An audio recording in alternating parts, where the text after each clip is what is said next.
Well, here we go yet again. Hello, my name is Rob, and welcome to the slightly late vidIQ channel audit live stream. We will reveal why we are 4 or 5 minutes late, and we will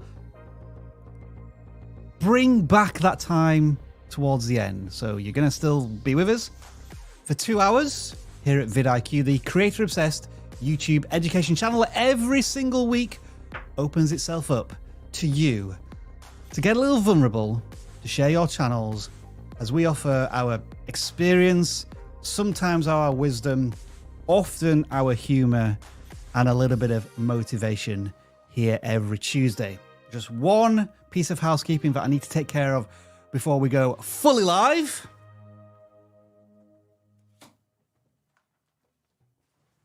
I can confirm we are now live. And as is always the case, we do host 1 week, coast the next week. I am your host for this week, and that person who's coasting and still frantically looking busy in the background to make sure that he has cleaned up his mess. Hey, Dan, how's it going? Everything all right? Everything good? What? Hello? Hey.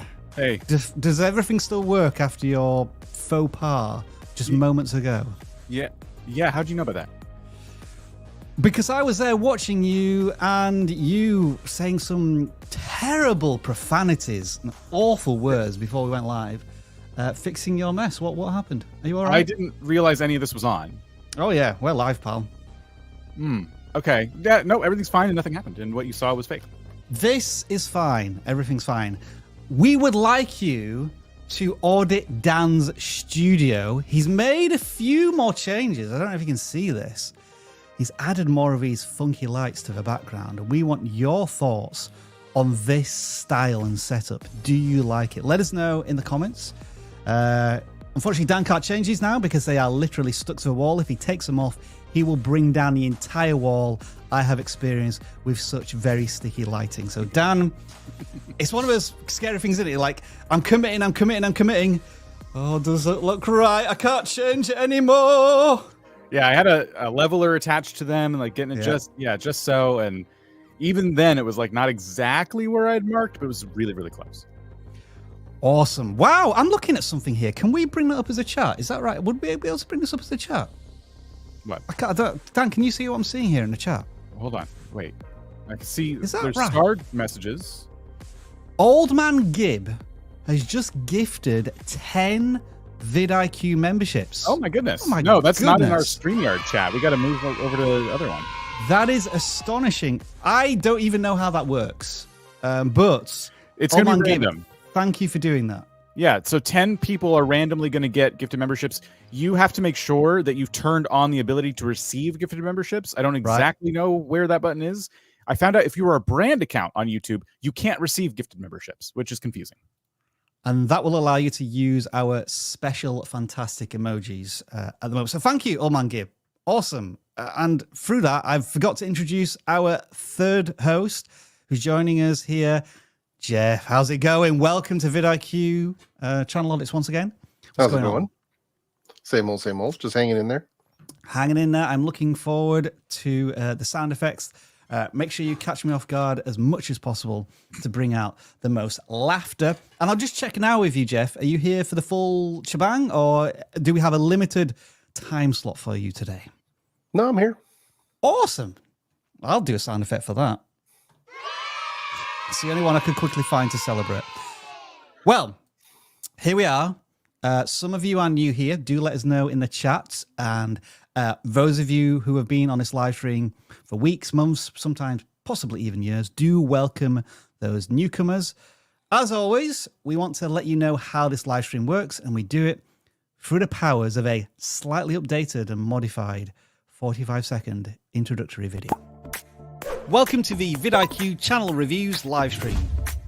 Simply fill in the correct form in the video description and your channel will be considered for review during a live stream. Channel reviews are free, so no need to send us a super chat, and don't spam us in the live chat. We'll ignore it and you may be put in timeout. If you need a channel audit right now, make sure to check out the vidIQ Coach AI tool that will help you with strategies, ideas, titles, scripts. Link in the description. It's a game changer. If you submit your channel for review, expect the following. We are sharing nothing more than our knowledge, experience and passion as fellow creators. Thank you to all of our moderators who help us out on the live stream every week. You know who you are. Give us a like if you enjoy this live stream, subscribe if you love it, and share it with like-minded fellow creators. All right, let's get started.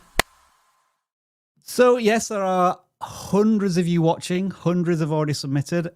We will not get through every single channel for review today, even though we've now audited thousands over the 6 years that we've been doing this. So that is why we have the AI Coach. It's a link at the very top of the description.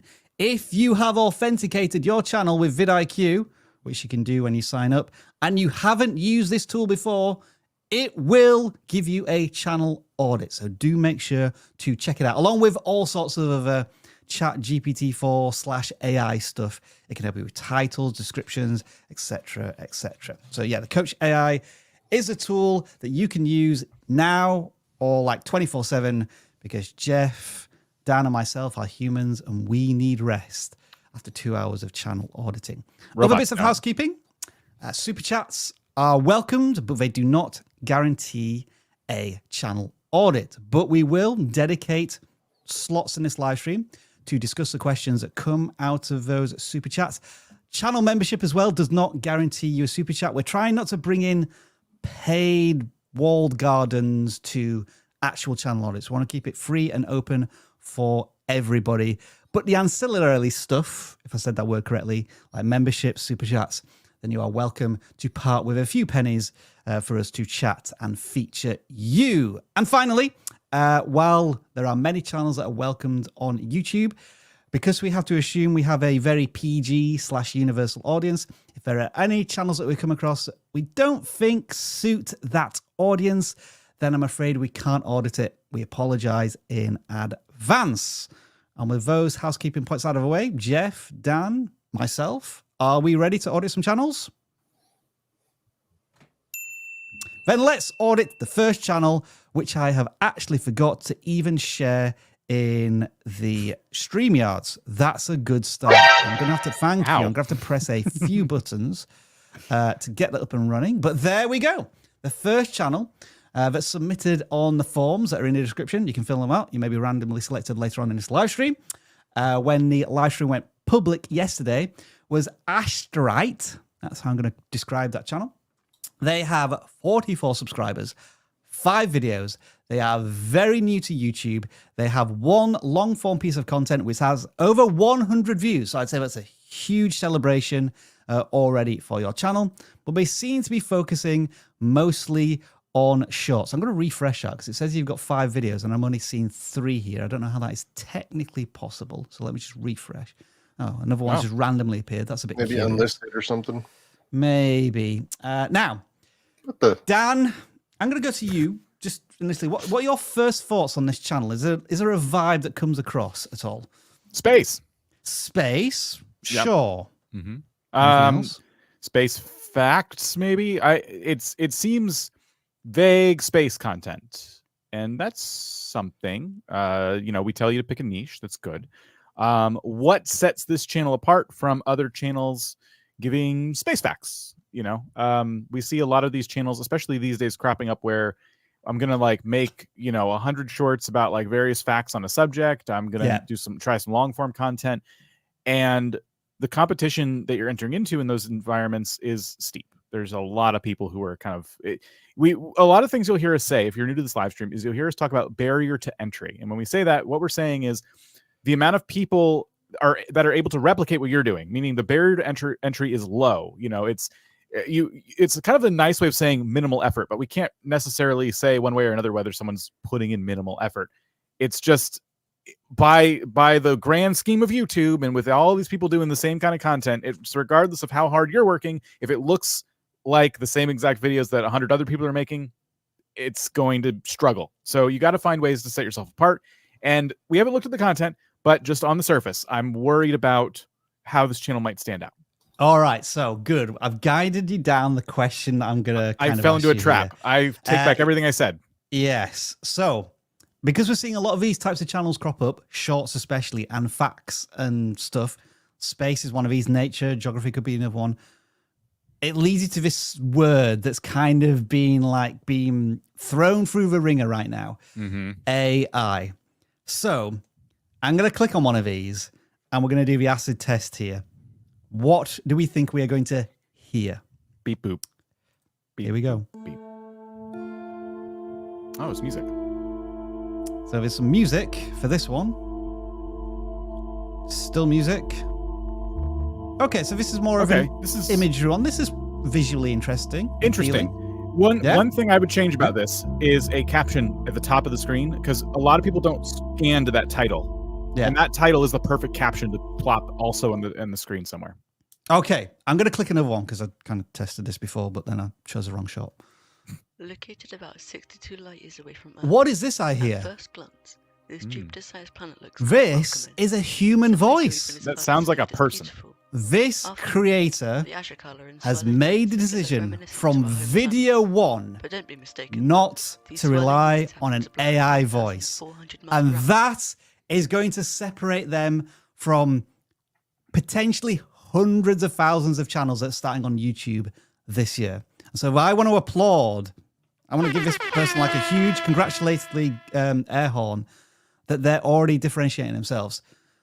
Their voice was a bit too close to the microphone, so there was a bit of popping. You need to adjust that, but that can be easily fixed. So I'm liking a huge well done to this channel. First video got 1,500 views, or 1,400, and each of the shorts are getting close to 1,000 views. So I think there's already some great stuff here. Jeff, we probably just already sucked out all of the information we can from this channel. Is there anything else that you could possibly add to this? No, I think the most important thing would be to make sure that you are vetting your facts. There are a ton of these types of channels that have cropped up, and I want to give them kudos if they are using human voice, whether their own or somebody they're hiring. I really do appreciate that as somebody who loves these types of channels. But just make sure you're vetting your facts. That's the most important thing, because we've come across more than a few, including friends of mine who are actual PhDs in astronomy and this sort of field. And they've told me a lot of the information out there it's wrong. And they're just not, because there's people who are making this content who don't know better, right? So they don't vet the actual stuff that they're getting from ChatGPT or from wherever. So that's the thing you have to be careful with. But aside from that, I do want to give them kudos for taking the extra step. Even if they show up as faceless, that's totally fine for this type of content. But humanizing it with an actual voice is key. Like if for me, who I'm an avid watcher of this type of content, that's the key, because that's what I connect with the person telling me the story. So, and there are some incredible channels in this niche that do that super, super well. Great to see that they're already starting with the community tab. You're doing votes where they could be quizzes. You may not have access to the quiz tool yet. I can assure you, according to vidIQ, we now have the quiz tool here in desktop. So it should be arriving for you soon. Make sure to take full advantage of that when you can. But yeah, I think this is a great start. A shorts channel that's already has some visually interesting content. They're using a human voice. Jeff raising a good point that in order to increase credibility and trust over a long period of time, make sure that your facts are correct. And with that, I think we'll move on to the second channel, which, as always, is the first gaming channel that's submitted this week. Dan, I'm just going to throw this over to you. I'm going to let you audit this one from the very beginning, because I found some interesting stuff. I want to see if you can sort of go along the same route as me. Cool. Yeah. So I've never heard of Spaceborne before, and now there's two of them. So I've learned about two new games today.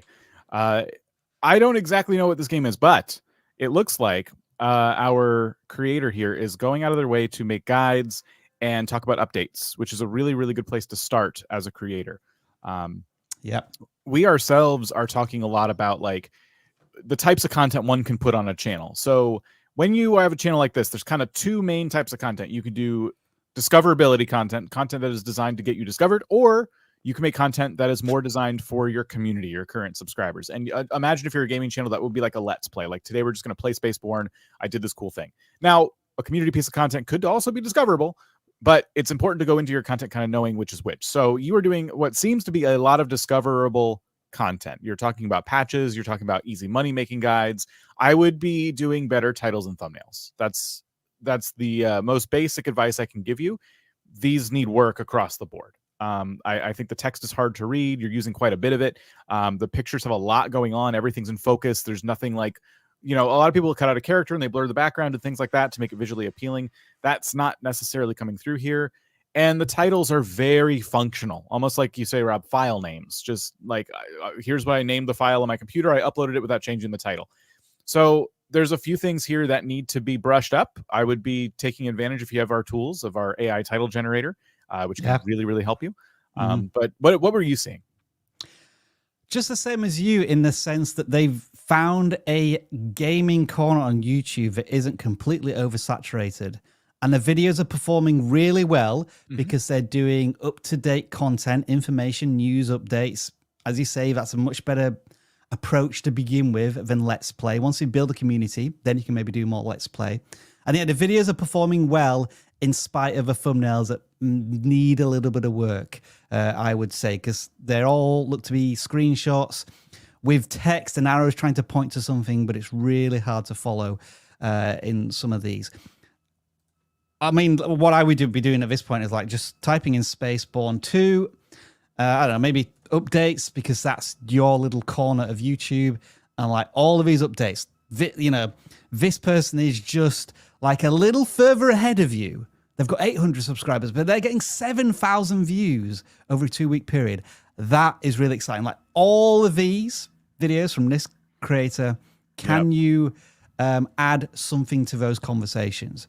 Because it looks like this is an emerging part of YouTube. So it's great to see. Thumbnails are a thing. Thumbnails and titles, as you say, Dan, the packaging of the content. You've got the idea. You've got probably tons of data, information to help you create content. Now it's the marketing. Now it's the pitch. Titles and thumbnails. Yeah, like if you were to look at the thumbnails of those folks who are ranking higher than you, you notice right away the differences in what I'm talking about with the text. Yeah. And there's not a lot going on, right? There's a ship, a planet in the background that's kind of blurry, and then nice, easy to read text. So dead simple thumbnail that gets the point across. That's the other thing too. You can have a nice looking thumbnail. It has to communicate a point. What is the purpose of the video? So put a lot of thought into that. Like you should be spending a lot of time on titles and thumbnails in general. So just having the same exact text but larger and easier to read is like the first step. But think about the message. You are still communicating with people. And some of the best thumbnails treat the thumbnail like part of the content, right? So I'm already learning something from this. Spaceborne 2, now you skipped ahead of it, but Sorry. It's okay. Some of the thumbnails over there we're talking about was in the game that was coming up. And so you kind of start to like connect the dots before watching the video, and now you're already getting into the content before even clicking on it. So it's really an art form.